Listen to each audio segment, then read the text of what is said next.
Welcome back to Command Control Power. Sam, how's your life going over I there? like the way you said that. That was a strong intro, Joe. Welcome back to Command Thanks, Control Sam. Power. That was good. Yeah, everything's good, Nice. man. Nice. I think it's been a little bit of a busy time for Yeah. me lately, scheduling wise and stuff. So Mhm. I've been used to having some of my own time, like to plan and not having as many like having to go to client sites or client discussions. So I've been able to work on projects, but the last few weeks have been a lot of and weeks coming forward has been a lot of scheduling different things. And summertime is Sure. hard because you have your own stuff that you might be Yeah, doing, but also customers have their own. that's I'll be true. away this week. I won't be here that week. I can take a couple days off here. So it's been Right. a little tricky, but That's a good point. Sometimes it helps though too, right? It's like half the office is out this day. Like, do you guys want to come in and just update all the network stuff or whatever, whatever it is. yeah. Like we've had that like work in our favor a little bit lately, but yeah, it's tricky depending on the client. Yeah, I went to our oldest client who's in Manhattan the other or yesterday actually was it? Yeah, and we needed to upgrade their firewall and put in another Mac Mini for FileMaker server upgrade, and Yeah. there were two people in there, and Yeah. it's just like the basically second in command and another employee. The other employee, by the way, just as a side note, I walked by her desk. I'd never met her before because I've been so remote. Yeah. And I was like, "Oh, hey, I'm Sam. I do the IT." And she like covered. She had a mic, and I didn't realize she was on a Zoom. She's like, Oh, "Hello." Like I was like, "Oh, uh, sorry." sorry. Yeah. She was like clearly Oh annoyed that man. I introduced myself during her meeting. Yeah. Well, how are you supposed to know? You can't always tell, I know, Yeah. but it was Yeah. It's funny. funny. Oh my gosh. Yeah, I do have a quick story about that particular client because we do some SonicWall stuff, and I've been doing a lot of UDM pros too because I think for a lot of our customers, it's a much more appropriate solution than the expense of a SonicWall. Sure. Yeah. But like this client has had a SonicWall for years, so we do this just like upgrade in place. But I don't know how many of our listeners use SonicWall, but I'll tell you, I ran into a snag that was a little nerve wracking. So first off, the nice thing is you can export a configuration from the previous SonicWall and import it into the new one. And usually, even though it's like it could be a different model from like a TZ400 to a TZ470, it'll give you a warning that it's different, but it'll allow it to import. And there's really not a whole lot that's different Hmm. if you use just base stuff. So anyway, it imported just fine. And then I realized I couldn't sign in. That the admin account had two-step. Hmm. So I couldn't sign in. It would say the admin account is not authorized. And I realized I didn't think of this until afterwards, but because I was setting it up offline, I think there was an issue where it couldn't resolve that second factor, even though I had it in my app and it's supposed to be timed. Yeah. I looked it up and SonicWall said if it can't connect to an NTP server, network time Ah, server, time. Right. yeah. So, and I didn't, it was stupid of me, but in the thick of it, I didn't think I can just connect it to the network as a secondary device and let Right. it connect. So I thought I'm kind of screwed here. So the reason Yeah. why I'm talking about this is because what I ended up thinking I had to do is wipe it and start again, which I've done Hmm. many times. So Hmm. I stuck the button, the little paperclip in the reset button, held it for 10 seconds, it restarted, and it just went right back to normal. And I was like, oh, Huh. that's strange. Maybe I did something Yeah. wrong. So I did it for longer. I tried doing it for longer. It wouldn't Yeah. reset. Weird. So I looked it up, and it turns out these new Gen 7 Sonic walls they won't just reset if you have physical access to them as a security feature. Oh, okay. You Huh. have to put it in what's the mode? A safe mode. And then there's a maintenance key that you need, which normally you can only get if you've registered it to a SonicWall account. And Wow. I'm so screwed. I've not registered it yet. I can't get Right. into it. I can't get it into maintenance mode. So I was Wow. freaking out. And then I did a little bit more digging, and you can download the Sonic Express app, Hmm. which I did. And then you basically you ask to enter a device in manually. You put in the serial number and the activation code, and it displays a maintenance key, which I Okay. was then able to put in, get into the device, and reset it. But Wow. But not being able to like reset it locally, I understand like I mean, actually I don't really understand why It would be a security thing. Well, I guess because like if you're, if you're like filtering web traffic or whatever, and then suddenly you turn that off, I don't know. Is it a Or if security thing, someone, or wouldn't that just like bring the whole network down then? Like, so what's insecure about a network being down? I don't yeah, know. I think Versus, maybe it's that unauthorized access, maybe to like reset it, and that's the yeah. only thing I can think of. Like it's not in a secure location, so someone does something bad and they reset the whole thing, and that's a protection feature. Well, yeah. So I mean, I don't know if you call it security or call it whatever, but yeah, I mean, basically it's like to prevent somebody from messing with it, which Yeah. is Yeah. nice. It's nice, nice that they have that. But I yeah. mean, if I had, next time I'll put your stickers on there. It says stop, do Yeah. not touch, and that should be No, enough of those a. are Jerry's stickers. Jerry I has the know, but stop, you do not touch. adopted them, didn't you? I have one. I wish I had it. I used to have it on my desk. I can't see because I got a pile of crap that Jerry would chastise me for. But no, yeah, I did design one. I didn't want it to say stop because I just I don't know, I find that a little bit offensive. Like stop. Like I what? knew Like you'd be nicer about somehow. why not say like go Please, away? please Like leave halt. the area. Yeah. Just yeah. No, I just don't say stop. I just say manage by SIMAC. Like contact this Oh, number. right. It's like, if you want help, I'm giving you an easy way to find me. Like if you want to mess up your whole network, like I'm not gonna, if it like my sticker's not gonna get you to stop anyway. Like if you're already going in there Yeah. with a paperclip or whatever, like it's not gonna stop you just because I said stop with an exclamation point. But anyway, that's just my opinion. Well, you got to have the octagon around it too. Yeah. Stop sign. Right. That's very authoritative. Yeah. Halt. Halt. Oh man. Yeah, Well, but that's so you got through it though. yeah, I got through it. It was just like it's one of those things where even though there were only 2 people in there, that office does have a Synology that people access. So they're like, "Can you do it at 12?" And it was counting down to 12 when I ran into my issue. So I was like, "Oh my god!" I started to get like, it's never gonna work in time. One of Oh, those I love moments. that. Yep. Yep. The other And one is like I have a Zoom at whatever time or and it's just like, oh crap. Yeah. yeah, This but it was upgrade was supposed to be interesting. coming I out. feel like I felt in a small way that was a little out of practice on certain things, like Sure. I'm not in the mix as much. And even the Yep. client was like, "Oh, what are you doing here?" Like, Who are you again? who Yeah. are you? No, we've known each other forever. That's the nice thing about it is they're my absolute oldest client ever. Wow. So, Yeah. Oh, there we go. Jerry's here. hey, I just sent you the JZ. link. That was rough, guys. Didn't think I was gonna. You're looking better. You're looking Yeah. better. With less fuzzy, slightly pixelated, but we do see the catacombs behind you. That's Yeah, you had to go down to the catacombs to get there you go. the signal. And you just resolved it full res there, so looking much better. Back to your old self. Awesome. Yeah. Very nice. Good to see you in full quality there. Oh, what's thank you. I know you can't really say or it's under NDA, but like what was the hassle there? Like Tahoe stuff? Well, Oh, I can't say, Joe, because I'm under NDA. It's so secret. Yeah. Yeah, I can't say. Yeah. No, I've been running iOS 26 on my phone and on my Mac Tahoe. Like they're on the 4th beta, and pretty much everything works. Okay. Nothing is like terribly broken. Which I think, like you had echoed on a similar show, I don't remember whether it was you or Sam, you were saying that, this has been the trend where Apple kind of has a lot more stability in some of these beta releases of their software. And that's what I found. I mean, there might be these edge cases of, if I was using Pro Tools, it breaks something in Pro Tools, but that company DigiDesign that makes Pro Tools, I don't think is even in business anymore. So, I don't know. like I said, if you had some sort of a audio editing or video editing setup, you wouldn't want to do this. But if you're like me, and nothing really matters, what could go wrong? Why not? What could go wrong other than in the middle of your podcast? It's just your freeze frame and like we can't because you look perfect now. Like what Thank you, Joe. You look pretty nice yourself too. And Sam, you're lovely. Yeah. Oh, thank you. Always. Yeah. But you were like, it was just like, there were like 5 pixels representing you like in the previous. No, there's like a slightly exaggeration. That's your monitor from the last show that you were talking about.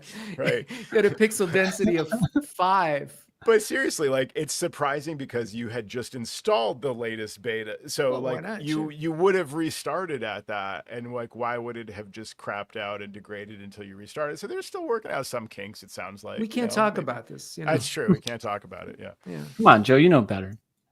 Now you guys are all rocking You'd be patch, right? shamed. You'd Not be just shamed on Slack for I, talking about oh, I such know. horrible things. Rightly so. It's like defending a trademark. You kind of have to go after everybody if they say That's something out of line. But so, okay, switching gears. You guys are using Patch, right? Hmm. Electrona Patch. Yep. Friend of the show. Great software. I wanted to talk about like switching to the new version, which there were some changes there and really nice improvements, I have to say. And also, just for comparison, I'm curious if anyone out there has tried it yet. But Adigy just released a feature called Prebuilt Apps, which is maybe going to supplant the need for patch for me. I don't know. Has not happened yet, but we'll get to that. So the new method, in starting in patch 3.2, I think it is. I believe that's all been released now. I think they're still Yeah, just I on think it has been. 3.2. Yeah. So By what the it way, I'm sorry not to derail you, but kudos to Sam you because got Sam mentioned patch to me first, yep. and then I started using it because Sam told me about it, and I Wow, I everything was that Sam. first. This is out of order. Yeah, Usually that's Yeah, Jerry's that's not first. normal. or Yeah. you made me aware of patch. I'm pretty darn sure, and We so got I was chat on the second in line. show. Yeah. We had And I chat on the was show, right? I was third, just keeping that's a Well, tradition yeah, alive, that's with me. normal. Yeah. So, but third and probably most to like celebrate. It's just it's fantastic. And so what I really liked about it, so they have two modes. You can have the originally it was just their own custom dialog box, which I really like the appearance of. I mean, it's not like an Apple standard dialog box, but it's a highly customizable one where it would display the little app icon that needed the update, and then it would put your little badge of your icon over it. That was all just built in. What I really liked about that is rolling that out in Adigy was really easy. You can just specify the existing like icon that's already deployed by Adigy to your clients, that are already running Adigy. So in other words, that this PNG is going to be there on every client system. You just specify that path, and Patch is like, great, it just uses that. So it's like I didn't have to do anything to make that work. It was awesome. Yeah. But I did start to hear from clients like, well, first of all, you get the clients like, "Is this you?" I'm like, "Yeah, it's got my icon on it. Yeah, it's me." But What do you think? I mean, it's a good question though. I would always actually say to them like, "Thank you for checking." That's my like mantra when they ask me about spam or security issues or a pop up on their system or whatever. It's like, "Thanks for checking. I actually want you to reach out to me if you have any question about something on your system." But they would ask, and I'd say, "Yep, that's me. It's part of our new thing, whatever." And then we started to get the question of, hey, like, can you like change, like the app updates because like it's really inconvenient. People, and I would explain to them, right? Okay, well, the way it works is it's going to just update it if it can. So if the app is not running and it needs an update, it's just going to update it, which is great. It just silently updates it.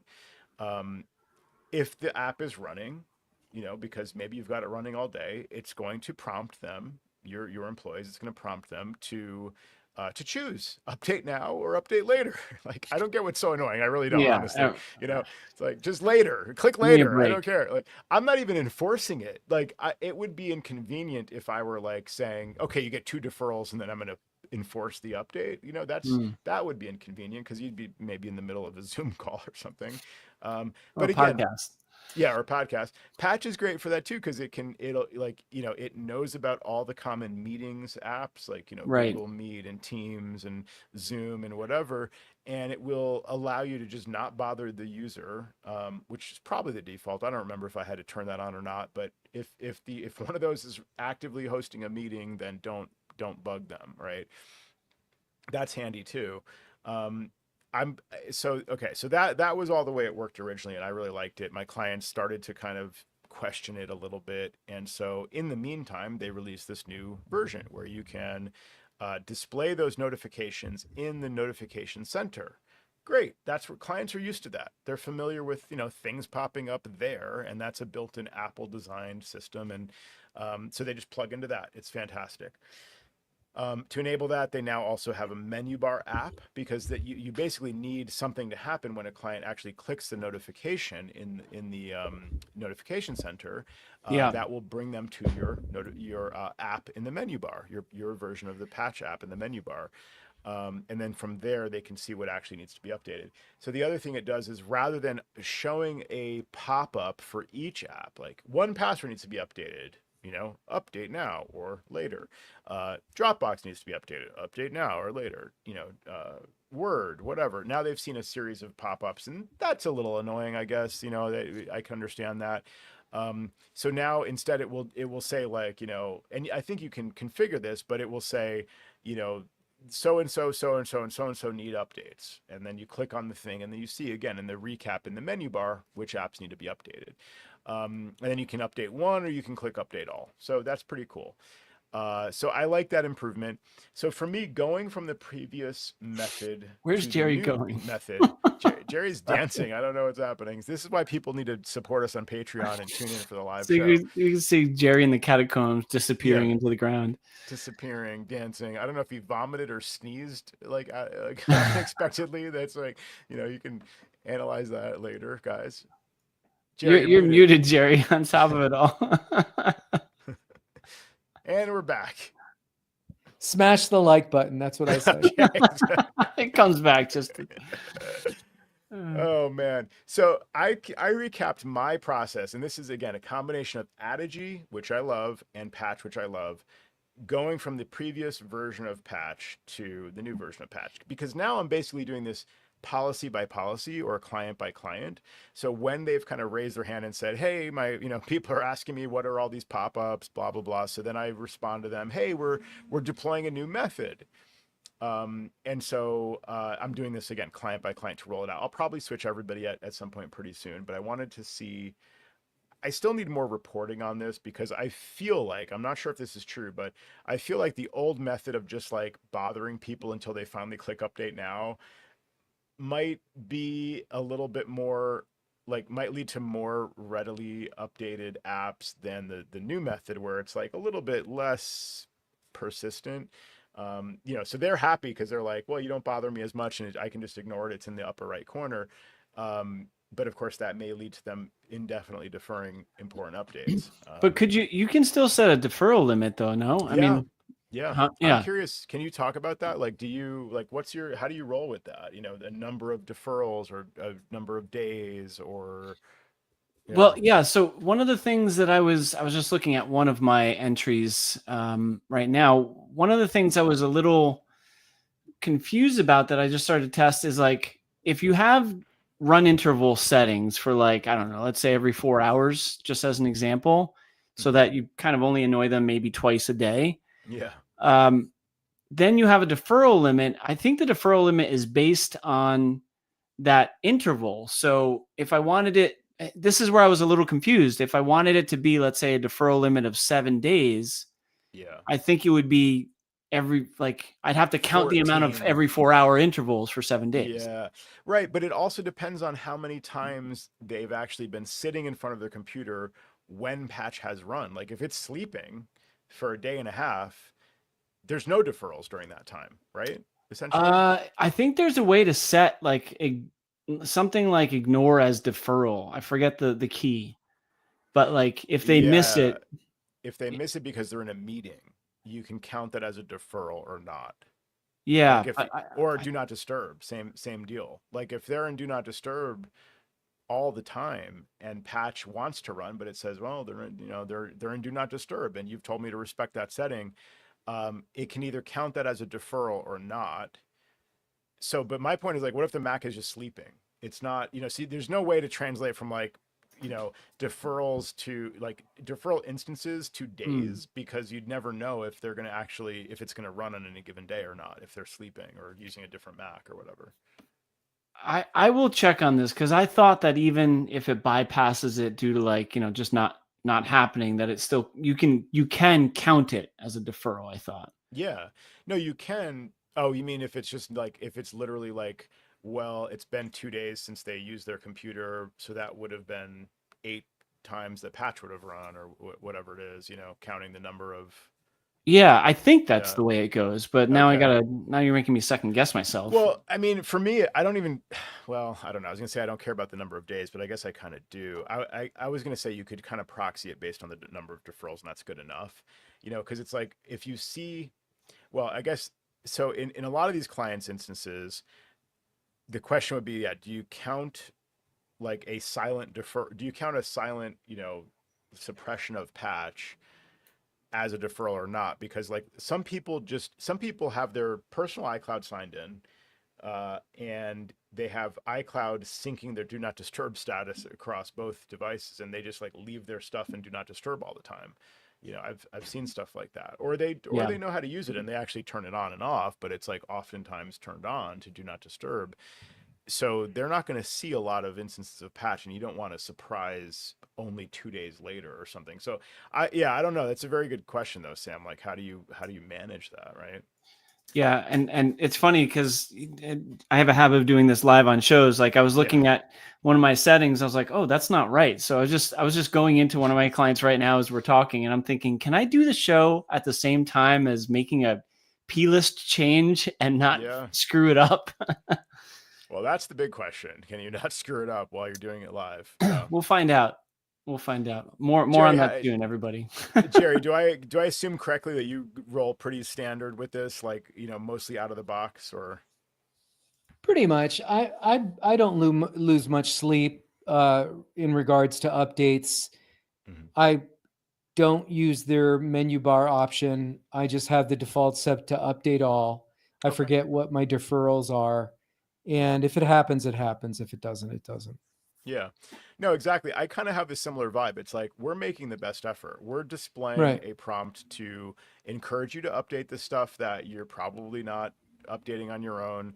And that's part of our offering. And you can, you can ignore it if you want. I mean, there's certain high security setups where I think a deferral, a deferral limit with an enforcement, you know, Hmm. like time. I don't know, to Sam's point, maybe it's not a number of days, which oftentimes we want to talk in the number of days, but maybe you allow them to defer it 10 times. I don't know, throw a number out there, and that represents a few days typically, or a week or something, depending on your other settings. Because you want them to like really you want to insist that they're staying up to date even with Yeah. all these third party apps. For me, the most important thing is stay up to date with your Mac OS, which we do manage that. And that, yeah, so that's the main thing. And also, patch, but patch is doing important things like updating your third party web browsers and stuff that's like very, susceptible to these 0 day attacks. So Can I also I'll make a comment on this. Something that Ryan at Electrona talked to me about yeah. is if you don't turn off some of the auto updates that are already set in the apps, it could try and catch it before patch does. And then if it requires admin rights, you'll get an admin prompt if they're not an admin on Okay. their computer. Because a lot of my end users are standard accounts. So like Yeah. I was like, well, why is this happening? Isn't patch doing it? He's like, well, yeah, but if you have an automatic update set in an app, it might Hmm. catch it first. So I had to account for that too and kind of shut some of that down. Hmm. I mean, so what does that mean? Deploying like mobile config files to suppress auto updates for Chrome and, Sometimes, yeah. yeah, which Yeah.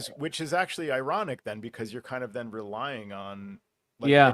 then you're enforcing that, that and Well, patch really has to work, right? if I back up, actually, yeah. So yeah, Mike Kingsley said it before I did, right in the chat. So Slack was the one. Google Chrome can do its update on its own, and once it restarts, Right. it's good. With no But admin need. yeah, but Slack was one of those where it needed like a administrative rights for like think their helper tool or something like that. So people were getting that. That was the example I should have used was definitely Slack. Yeah. So yeah, So, and I want to get into this too, but Mike Kingsley in the chat also says that he highly recommends Adigy's pre-built apps feature, and he used it all through the beta, and that's why he never really did patch, um, which I understand. I mean, I hold out for a long time on a lot of this stuff. I was like rolling it manually with, trying to, deploy profiles for like to manage Firefox updates and Chrome updates, to have their auto updaters be enforced to work. You could do some of it with Adigy's, software catalog, a very extensive software catalog. You could create a Flex policy that would match any machines that have, Chrome installed, and use the Adigy, auto deploy for Chrome, or actually more appropriate to use the profile method for Chrome. But anyway, for other apps that don't have an auto update built in, you could use Adigy. So pre-built apps in Adigy is designed for this feature. Go ahead, Jerry. Yeah, no, we're jumping ahead a little bit, but since Mike is live in the chat, could we ask him one of the downsides to using Adigy's pre-built apps is that for each app, it's an individual policy, correct? Or It's an individual configuration profile. exactly. And Yeah. my question to Mike is that leads me to prefer Patch over this other system, although Patch is an extra paid option that you would need to do as a consultant. So I'd like for Mike to just address that, having these multiple configuration profiles. I mean, I'll let let's see how fast Mike can type, but I don't know that it necessarily matters all that much. I mean, it could look messy, I guess, like if you have 25 apps to update, but it's really just small text bits of data. So I don't know that it's that big of a deal. Well, and I don't know if this is true, but the way that I perceive that it works is that if you want to update, 25 apps or 50 apps or 100 apps potentially on all your devices, I think it's going to deploy, 50 or 100 configuration profiles to every machine, whether they have the app or not. Just in case, it's there and it needs to be, and, because essentially behind the scenes, Adigy is using the configuration profile to tell itself on that machine that that pre-built apps are, is managing these updates for that app in question. I mean, it would just make me feel better if it would just be consolidated into like one profile that just has a list of all the apps that are managed by that feature. So maybe they'll evolve to that, and I'm kind of waiting for it to evolve to see for comparison.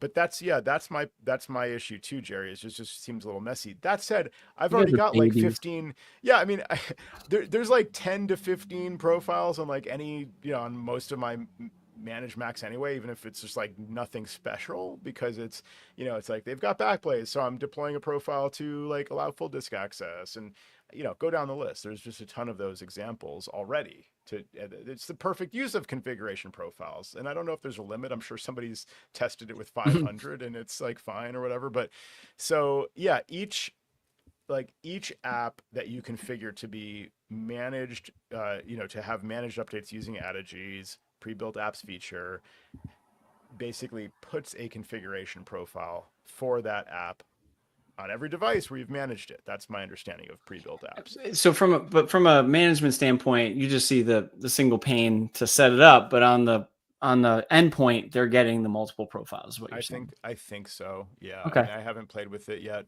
Neither have I. So I do want to, but I haven't yet.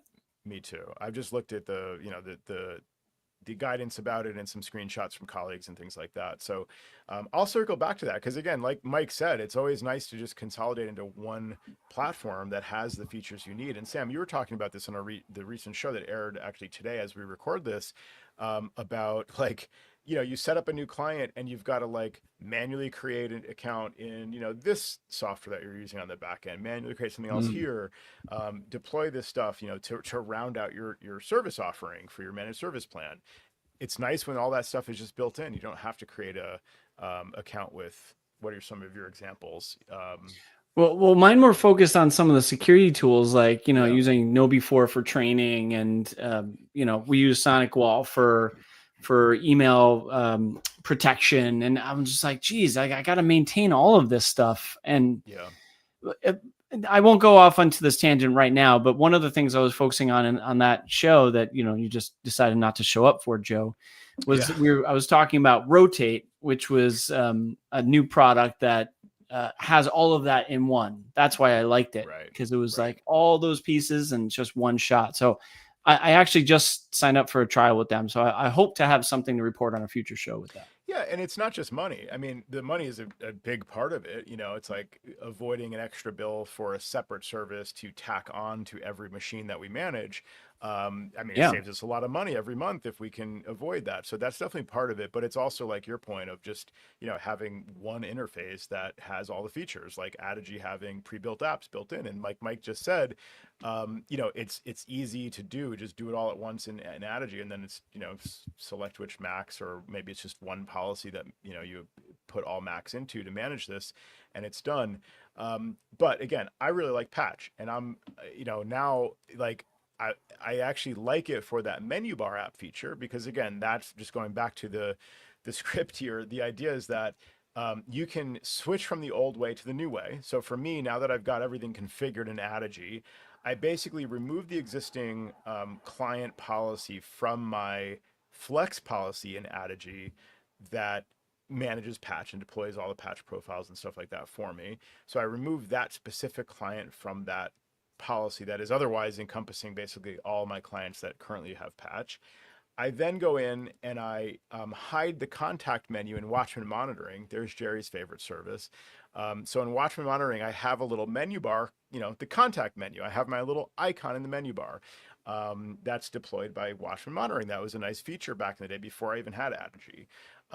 Then I either wait like 1 to 2 hours, assuming the Macs are online, or maybe I give them a day or two.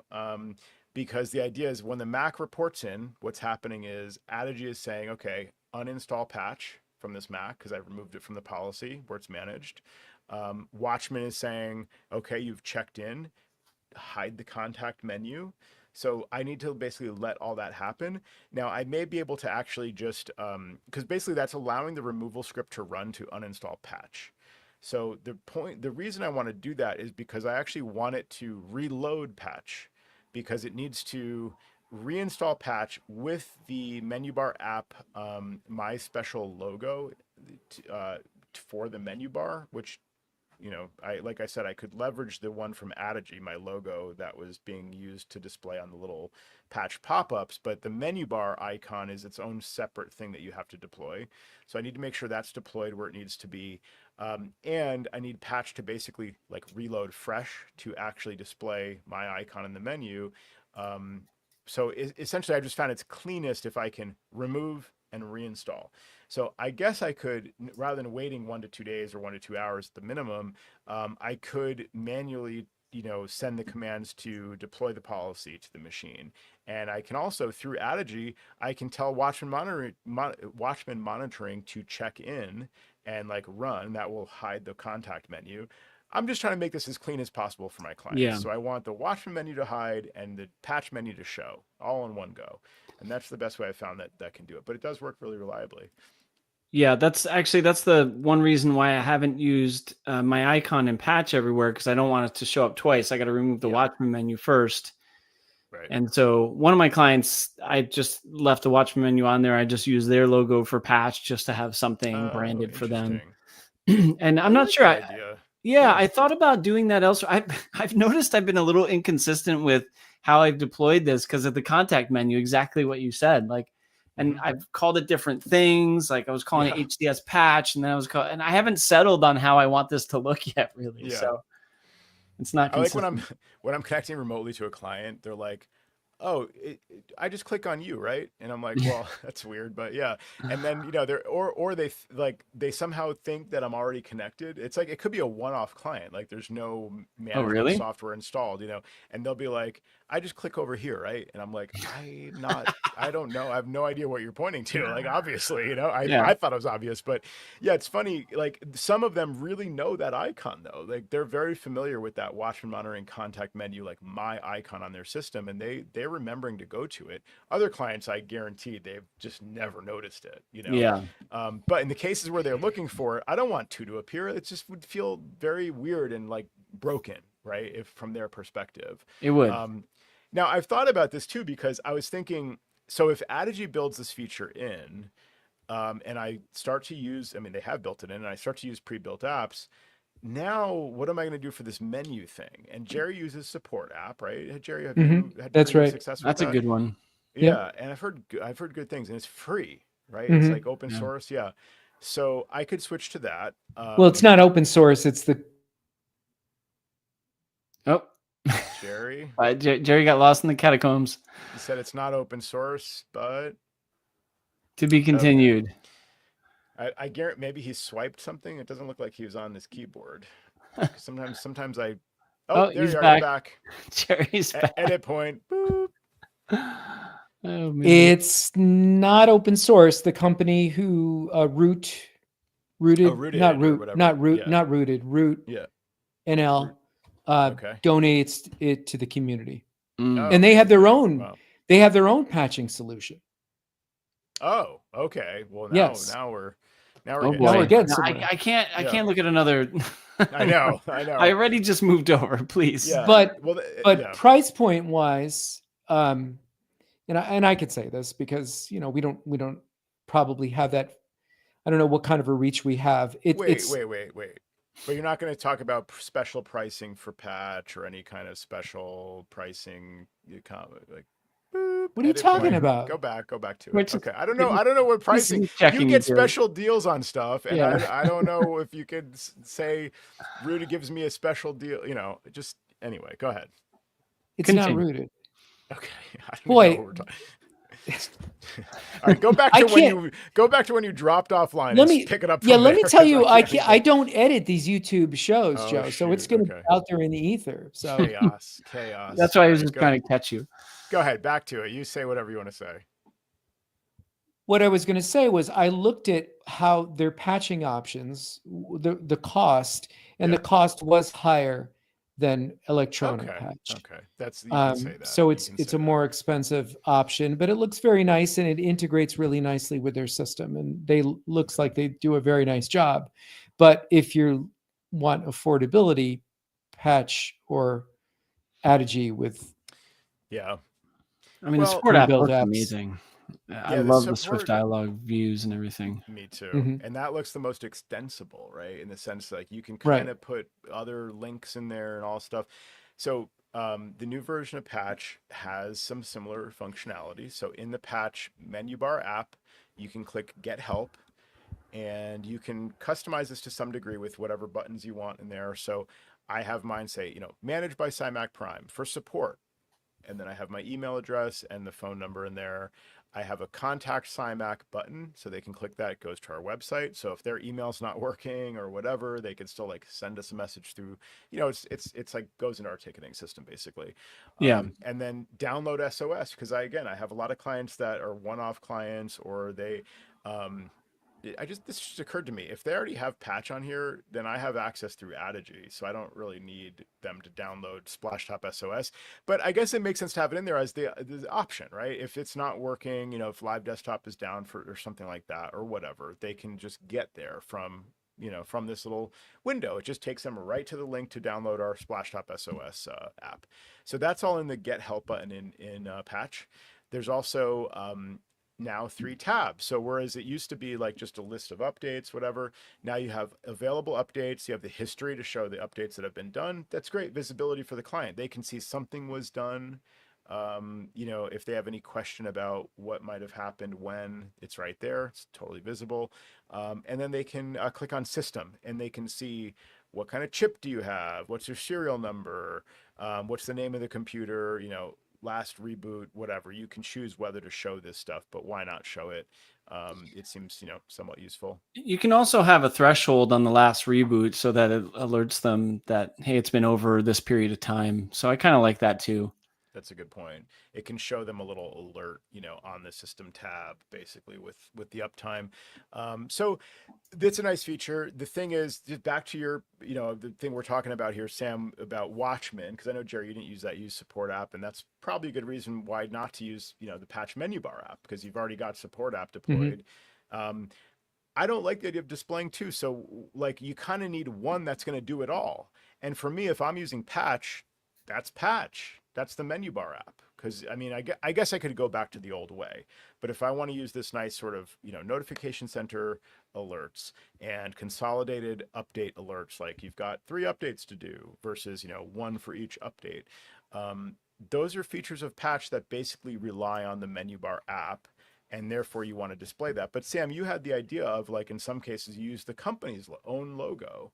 Maybe that's an alternative, I guess, but wouldn't that be weird to kind of like if you're directing them to like your icon for certain aspects of your support, like opening a ticket versus like their icon for updates or something. Again, I feel like Yeah. you just need a one stop for that in the menu bar, No, right? I agree. I think Watchman's going to come out of that menu bar, no doubt. Oh, for me, Because for sure. Yeah. yeah, so I'll consolidate that all into there. But as it leads to my whole inconsistency part. As I was deploying patch for the first time, I was starting it one way and then had like I tried another customer. I was like, oh, let me try it this way, and so I had like 3 different iterations of how I put it out. But that's just going to fix over time with me.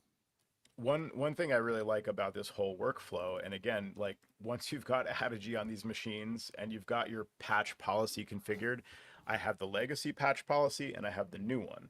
So my final step in the process I mentioned earlier is like after waiting for basically patch to uninstall and Watchman contact menu to hide, then after whatever amount of time or like manually sending commands, you then just move that machine into the new policy and you're good to go. Like I've already got, I've got a condition script in my installer. Like if it's not there, it's going to deploy the extra little menu bar icon and things that are needed.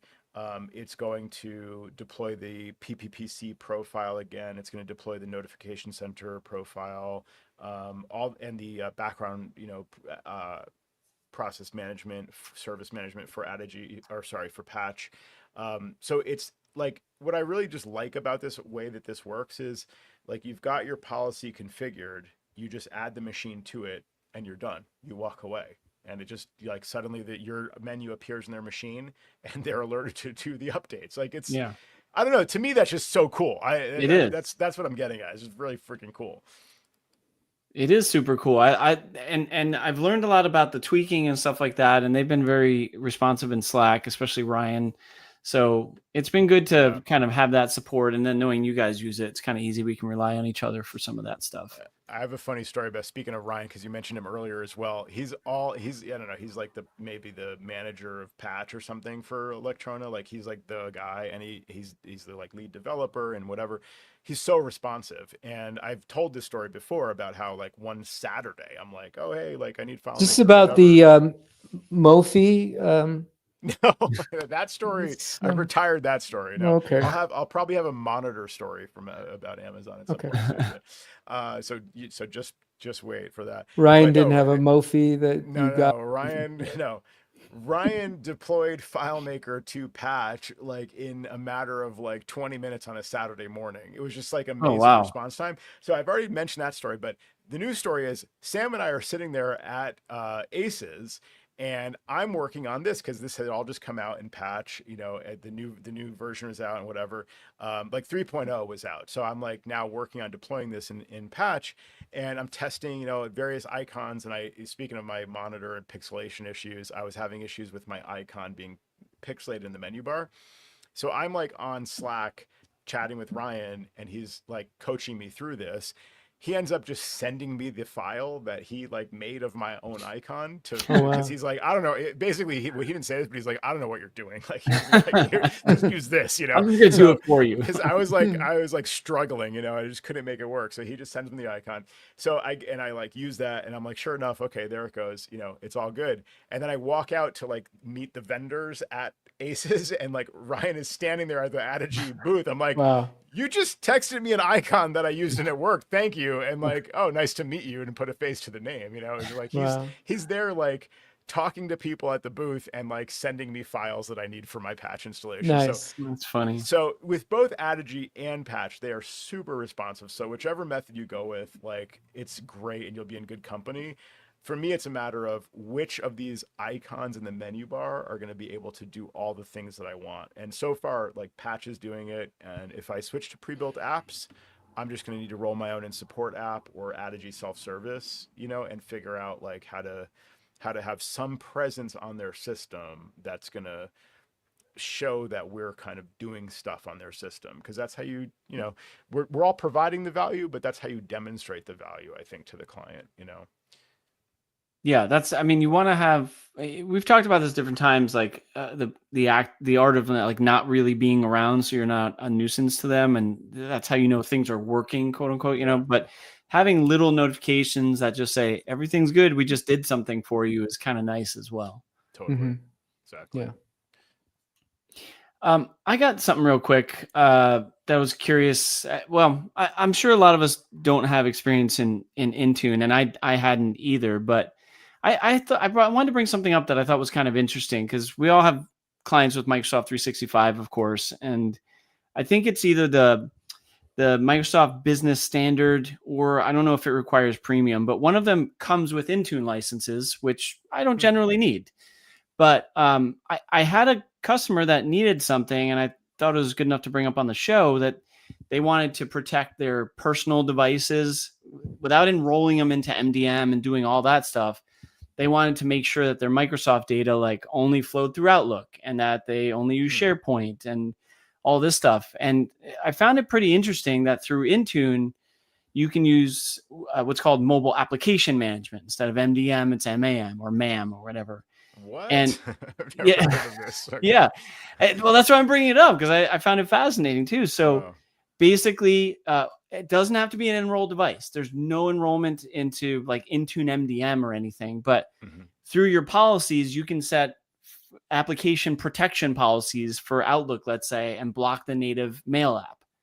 And then it makes it so that they can only use Outlook, and you can and you can do MDM like features where they can't copy out of Outlook to something else or vice versa. And because Outlook just supports it, natively. So if they're using Outlook, it's all first party. That's interesting. That makes a lot of sense. Yeah. And like you can add all the Microsoft apps into there so that they're considered managed apps, and they can do stuff as well. And then of course, Kingsley just brought up in the chat, you can combine that with conditional access to like to block some of the features. So basically you create all your management apps like Outlook and Word and SharePoint, and then use the conditional access piece of Intune to block the mail app. And those things combined without MDM do a hell of a lot of stuff that it's pretty crazy. And it's not that hard, actually.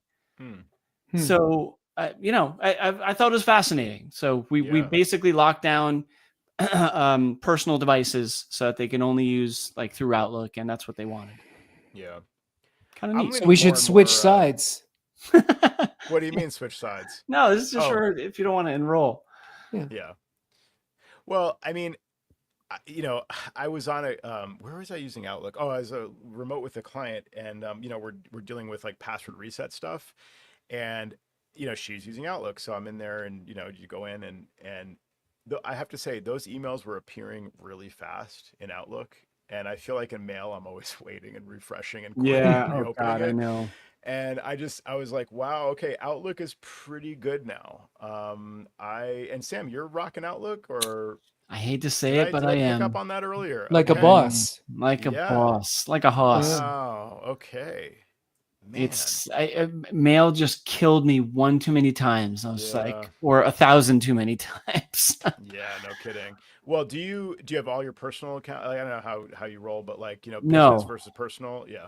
Yeah. So I still use Apple Mail for my iCloud stuff, and I use Outlook for my work stuff. Yeah, because I have to say, so Microsoft, I mean, they make this pretty clear when you're logging in, but when you're configuring an account for a client now, and it's like let's say you're adding a Google account to Outlook, or you're adding an iCloud account to Outlook, or I assume any IMAP account, like it's like going to the Microsoft cloud, right? Basically, like, do I understand this correctly? That basically Microsoft is storing your credentials on their server and checking mail for you and relaying it to Outlook through some kind of back channel.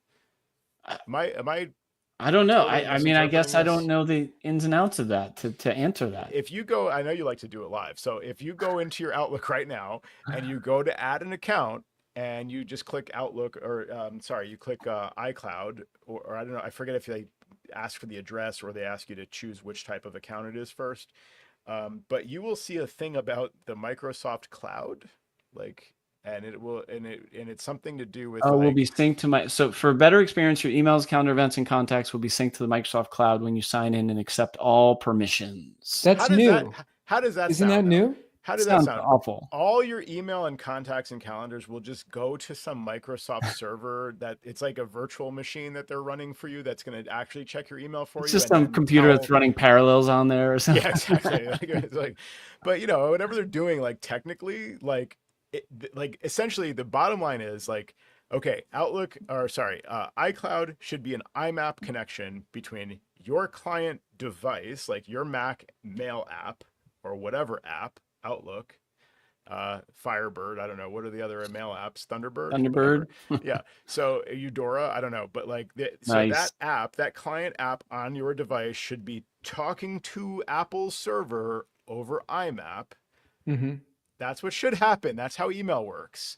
Microsoft said, forget about all that stuff with IMAP, like on your device. We're tired of hearing from people whose IMAP account went offline in your iCloud, account in Outlook, and we're gonna just put it on our device, which we manage for you, and then your Outlook compute, running on your computer will talk to our server, which our server will talk to IMAP and do all the dirty work, and we won't have to maintain like the correct method of connecting to these accounts in your Outlook, because we don't control the version of Outlook that you're running. Sure, we can tell you to update, but we can definitely control our server. And if Apple changes something on the iCloud server that requires us to handle this differently, we'll just handle it differently, and our server will talk to your computer and handle the rest from there. So what do you have on that, Sam? You got any more? All right, so there's a learn more. So I was reading up on that, but there is a sync directly with iCloud below the button. So Okay. you Yeah, need Mike an just said the same thing. and you need Mike's an app popping off in the specific chat today. password. All What? right. Mike is popping off in the chat today. He's all on top of it. Nice. So he just said the same thing. You can still do direct sync at the bottom. It says sync directly with iCloud instead. Yeah, exactly. So what? Okay. So you can choose to not give Microsoft all of your emails if you want. That's nice. It looks like their reasoning in their Learn More article says this allows you to enjoy many features that were previously only available to those with Microsoft 365 or Microsoft Exchange Online email accounts. Yeah, but that to me says we just didn't want to build those features. Oh yeah, of course. Like into the app, because we built it into our servers. Like we had to build in those features into our servers to be able to sync your contacts with Google or sync your calendar with Google or whatever. We just didn't want to build those features into the app natively so that the data sits on your computer securely. Instead, I just don't, doesn't that seem crazy that Microsoft is just like, we're going to just assume everybody's okay with this? Like we're going to just let all a lot of, the 99% of people will just click the button without thinking. Yeah, and honestly, I don't care. I'm not having this conversation with clients. I used to be like a real, I would have this conversation. Well, you sure you want to do this and have this account in this app because it's going to talk to Microsoft. It's going to live on their server and what? Well, I agree. Like most clients really don't care. I just think fundamentally it sounds really weird that they're going to. I guess they're right that most people don't care, and they built this feature into their server, and you just opt in, and it's fine. And as long as it works, that's what people really care about. Yeah, I don't know. It seems weird though. I think I think I'm liking this point in the show when Joe gets fired up again. Like I really this is enjoyable for me. Yeah. But I mean, look, I'll agree with you there. Don't get me wrong. It's not like I would. This is probably one of the reasons why I would never set up iCloud in Outlook. I'm just going to stick with Apple Mail for that. I can deal with the pain. Actually, there is no pain when it comes to iCloud and Apple Mail. There's pain with Microsoft and Apple Mail, and that's always been an issue. And the last straw for me was just my calendar shit in the bed, and just it's like I missed appointments. It was just enough already. Wow. So the native calendar app was the problem there. That was the biggest. I mean, it was mail, of course, where it's sometimes the drill. Like wow, I've had no emails for 5 hours. That's so super strange. Yeah. Let me quit and reopen. 97 emails come in. Right. But yeah. No, it's classic. It still happens. And like I said, with this client, I was actually impressed, like how, like it was noticeable that the emails were coming in very readily, in Outlook, and that doesn't typically happen in mail. And that's embarrassing for Apple. So there are small things too. I mean, this is probably not even worth bringing up, but how the native, if you get a code via email, just like you do via text, it would fill into Safari, but it can't do that from Outlook to Safari. So, basically I'd have to look at that code and type it in manually. That there's little stuff like that. Like an animal. Yeah. Not like this client that you mentioned, that you said the mail was coming in so promptly. Were they syncing with the Microsoft server? This was actually Microsoft all the way down. So this was a Oh, Microsoft okay. Yeah. 365 account in Right. Outlook. Right. Yeah. So I mean, And that's maybe it what we was all good. use here, Yeah. right? Joe, you're not on No, Google anymore. I'm on Google still. You're still on I'll Google. All switch right. at some point. Yeah, but the no, Sam, that point about the filling in the code in Safari from Outlook. I like, and this, I might have misread this because I actually had gone to Outlook to copy it, and then I went to Safari to paste it, and I noticed that it popped up for like a second right before I just hit paste. I wasn't looking for it, but there was Hmm, a prompt to like fill the code, and I don't know really? if it just, yeah, I'm not sure if it maybe it was the previous one that was still in her text messages or something. She also had mail running, but only for her Gmail account, which was not where this email was coming from. So maybe Gmail had a different code. I don't know. But I'd be curious if they've somehow built that in because, Apple's opening up a little bit. Like they Yeah, have, true. like you have the plugins for iCloud passwords in Firefox and Chrome now. And I forget there's another feature I feel like that's similar that I noticed recently. So, um, oh, Mike is saying the same thing that maybe that's starting to work now coming into Firefox. In Codes beta. fill, auto filling in Firefox. Yeah. Oh, that Um, he's in the beta that I'm not on. So officially Jerry, that he's not on. Yeah. Yeah. yeah, I don't know what he's talking about. Yeah. Maybe it works in beta, but no, we cannot confirm or deny that. Yeah. Well, yeah. Anyway, Outlook maybe worth a try out there, guys. I don't know. I'm sorry to say I'm a believer now. Yeah.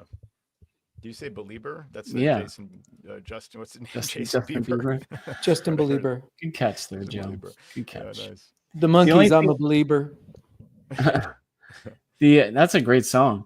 Yeah. It is. Um, the only thing I do sometimes, and I'll just wrap this up, is sometimes I'll jut out the calendar portion of Outlook as a separate window because that's what I'm used to, is going from Oh, mail to my I didn't know you could do calendar. that. That's good to know. Yeah, yeah, I've got to remember. I think it's like opening a different window, but yeah, that's a nice handy function when I remember to do it. Yeah.